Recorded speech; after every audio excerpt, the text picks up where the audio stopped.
सबसे बड़ी खबर की चीन पर भारी सेना हमारी। जी हाँ, ये हम नहीं कह रहे, ये पूरी दुनिया कह रही है। भारतीय सेना ने जिस तरीके से लद्दाख में चीनी सेना को जवाब दिया, उससे पूरी दुनिया हैरान है।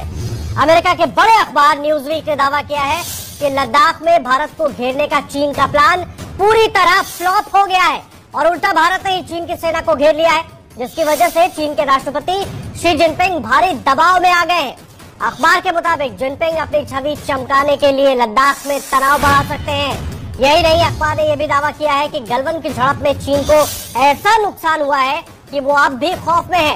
अखबार के मुताबिक गलवान में चीन के करीब 60 सैनिक मारे गए थे। हालांकि चीन ने आधिकारिक तौर पर इस बात की कभी पुष्टि नहीं की है, लेकिन अखबार की तरफ से दावा किया गया है कि चीन के करीब 60 सैनिक गलवान में मारे गए थे और चीन पर भारी है भारत की सेना। ये बार बार हम कहते रहे और अब अंतर्राष्ट्रीय मीडिया भी वही बात कह रहा है। भारतीय सेना ने जिस तरीके से लद्दाख में चीनी सेना को जवाब दिया, उससे पूरी दुनिया हैरान है। अमेरिका के बड़े अखबार न्यूज़वीक ने दावा किया है कि लद्दाख में भारत को घेरने का चीन का प्लान पूरी तरह फ्लॉप हो गया है।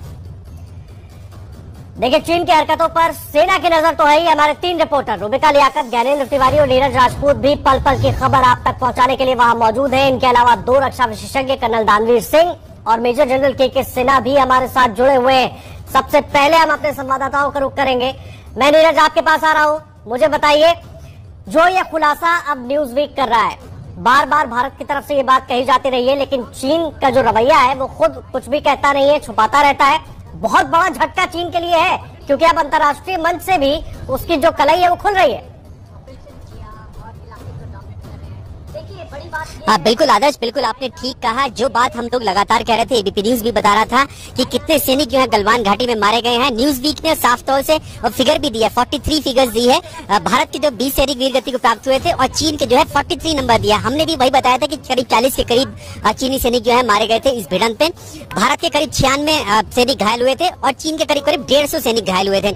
हालांकि चीन ने आधिकारिक तौर से कभी नहीं कोई जानकारी दी। उनकी जो ग्रेवयार्ड थी, उनकी भी मेमोरियल की भी फोटोग्राफ सामने आने लग गई थी। लेकिन अब जब न्यूज़वीक ने ये बात दावा किया है कि 43 सैनिक मारे गए थे और साफ तौर से कहा कि जो एलएसी पर जो चीनी सेना है, पीएलए पीपल्स लिबरेशन आर्मी, वो पूरी तरह से फेल हो गई है भारतीय सेना के सामने।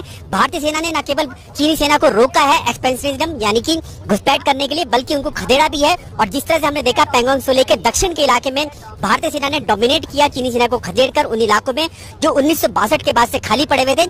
उससे भारत की और भारतीय सेना की जो साख है वो पूरी दुनिया में इस वक्त दिखाई दे रही है। और इसी का नमूना है जो न्यूज़वीक ने पूरा आर्टिकल लिखा है चीनी सेना के ऊपर और भारतीय सेना के ऊपर। बिल्कुल, इसीलिए आर्टिकल लिखा गया। कर्नल दानवीर भी हमारे साथ जुड़े हुए हैं और मेजर जनरल के सिन्हा भी हमारे साथ इस वक्त मौजूद है।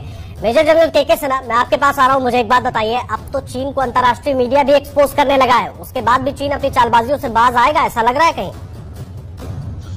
देखिए, चीन की तो एक्सपोजर है, जो चीन का एक्चुअली जमीन के ऊपर में कार्रवाई है, चाहे ईस्टर्न लद्दाख में, वो आना शुरू हो गया था 15-16 जून की रात के बाद ही।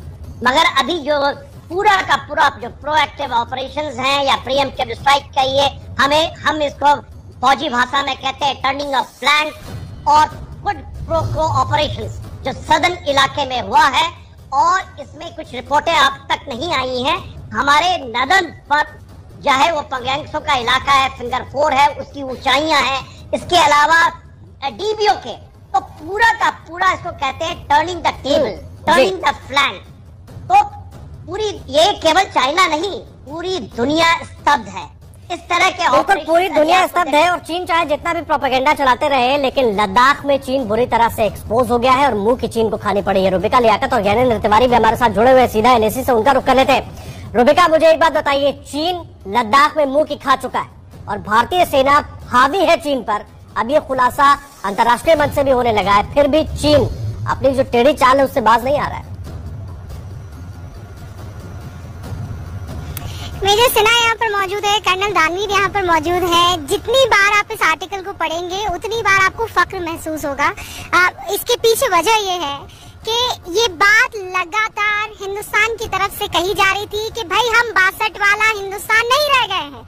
चीन को आदत थी ना, यहाँ इस आर्टिकल में एक शब्द इस्तेमाल किया गया है कि हम जो है हमारी अप्रोच बड़ी पैरालाइज रहती थी, हमारी वो स्ट्रॉन्ग इच्छा शक्ति नहीं थी और इसका आदी हो गया था बीजिंग, जिसका फायदा हर बार वो इंक्लूजन और इंक्रोचमेंट के जरिए करता था।